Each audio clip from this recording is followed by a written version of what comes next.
Magandang araw pong muli sa inyong lahat. Sa episode pong ito, pag-usapan natin yung live-in versus live-out. Ano po ba yung advantages, disadvantages ng pareho? Ito po si Noel ng Pinoy Guard Italy. Ano po ba yung mga live-in job? Sabi ko nung isang episode ko na maaring caregiver, live-in gardener, driver, babysitter, all-around job, kung ano po yung ipagawa sa inyo. Meron po yan, domestic helper. Pag live-in ang pinili ninyong trabaho is may parte pong napakaganda kasi wala kayong tinatawag na economical bill stress. Na buwan-buwan, may darating sa inyong bill na babayaran ninyo tulad ng upa ng bahay, tubig, gas, at ilaw. At hindi lang yon. Kung kayo ay nagtatrabahong labas, may insurance kayo ng kotse o motor na babayaran. Instead, kung nakalibing kayo, hindi nyo kailangan lumabas, hindi nyo kailangan magbayad ng mga bills. So, advantages po yung wala kayong binabayaran. Hindi kayo lumalabas. So, isa pong advantage ng live-in job is hindi na kayo lalabas para papasok kayo ng trabaho. Kasi yung trabaho niya nandun na. Yung mga live-out is lalabas sila, magbabas lalo kung winter, nilalamig sila dun sa waiting ng bus. So, advantage na po yun. Nandun na kayo, maliligo lang kayo, lalakad lang kayo, yung kusina nandoon, kung yung kwarto ninyo o kung yung minsan may pabahay kayo doon sa loob ng villa, lalakad na lang kayo, hindi na kayo sasakay, hindi na kayo lalabas. So, nandoon na. Hindi na kayo magbabas, makikipagsiksikan pa kayo sa bus, umagang-umaga, ang daming tao kayo, magte-train kayo. Napakahirap po ng live-out na trabaho. So, isa po yung advantages na dapat bigyan nyo ng kahalagahan. Dumako naman po tayo doon sa disadvantages. Malungkot. Yung iba na di-depress. Wala kayong privacy. At may mga amo minsang abusado na nagpapahinga kayo, i-istorbohin kayo. O kaya, dahil nandun na kayo, alam nila, utos pa ng utos, alam naman na pahinga nyo na. O kaya minsan, day off nyo, pinutok-tok kayo. So, yun po yung mga disadvantages. Wala na kayong space para sa sarili ninyo. So, i-consider nyo, bahala kayo kung ano po yung opinion ng bawat isa. Kung nararapat na ba ang trabahong live-in. May advantages siya at may disadvantages. Dumako naman tayo doon po sa live-out. Live-out na trabaho is marami po. Yung katulad kayo, mga part-time.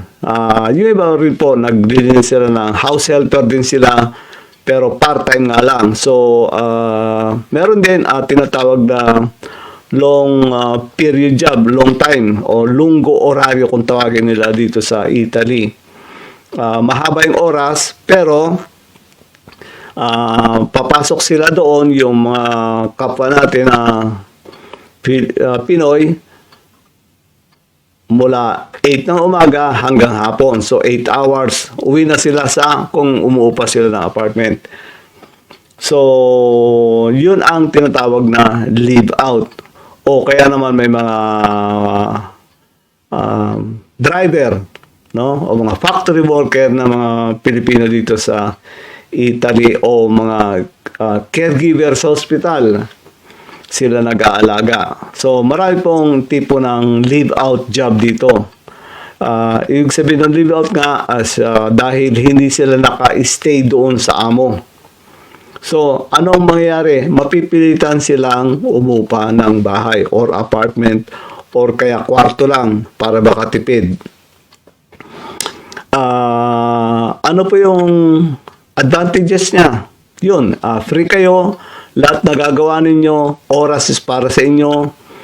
Gawin nyo dahil kung umupa kayo ng bahay, lahat pwede nyo gawin. Walang do's and don'ts. So, isa po yung advantages. Sabi nila, mas masaya ang buhay aanin nga normal yung pera kung mental stress ka naman sa loob ng live-in mo. So yun po is kanya-kanyang opinion. Comment nyo po sa baba kung ano yung opinion nyo para magbigay tayo ng liwanag din sa mga nalilito. Gusto na nga ba nila mag-live-in? Gusto nila mag-out? Yung pong dumako tayo sa disadvantages, babalik tayo doon. Yun, dahil live-out sila, may babayaran silang upa buwan-buwan. Yung ilaw, yung gas, kung magluluto ka, mamamalengke ka. So, yun po ang mga advantage dahil kakain ka. So, mapipilitan kang ikaw ang bumili. Instead doon sa live-in, yung mga amo ang bumibili. So, malinis yung sweldo nyo. So, i-balance nyo po yung dalawa kung ano yung mas maganda. Nasa inyo po yan. Meron ngang narinig naman ako na live-in nga siya, pero yung amo ko ripot. Ano yung pinapakain sa kanya. So, ang nangyayari, bumibili din siya. So, yun po ang isang mga dapat silipin din na mga paghihirap din ng ating mga migrant worker or OFW na dumadalo na sila ng mga among abusado. So, may advantages din doon sa live-in. Meron din disadvantages nga sa live-in at ganun din sa live-out.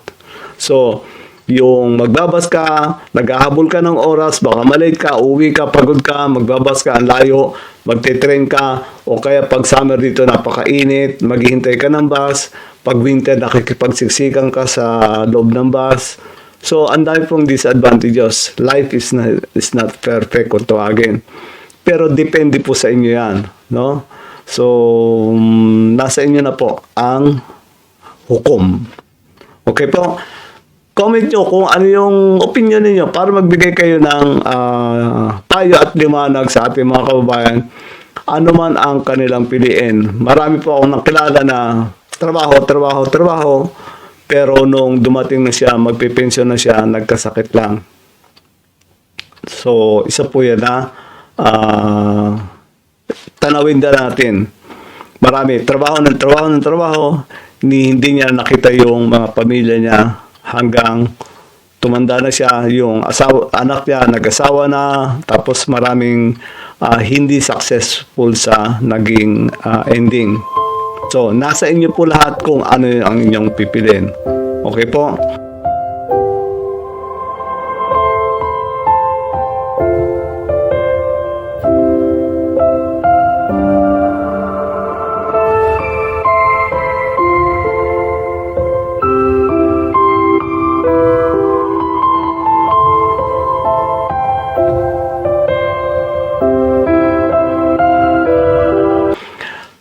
Dumako po tayo sa One Word for Italian Learning. Ang regalo ko po sa inyo ay cappuccino. Cappuccino. Sino nga ba ang nakaimbento ng cappuccino? Noong pang 1700s sa Vienna, Austria, meron na silang tinatawag na cappucciner coffee. Pero around 1950s, no, kailan lang, naimbento nga ng mga Italian yung espresso or the short coffee. Tapos dumating yung panahon na sobrang tapang, sabi nila ang tapang. Yung iba, ginawa ngang cafe macchiato. Balikan yung episode ko, cafe macchiato.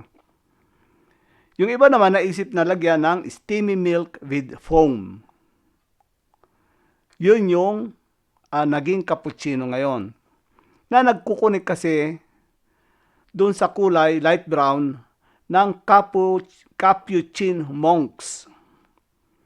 Yung parang light brown, ang kulay kasi, at yung hood, yung sombrero, yung suit ng mga pare, pero may sombrero, may ulo, talukbong kung tawagin.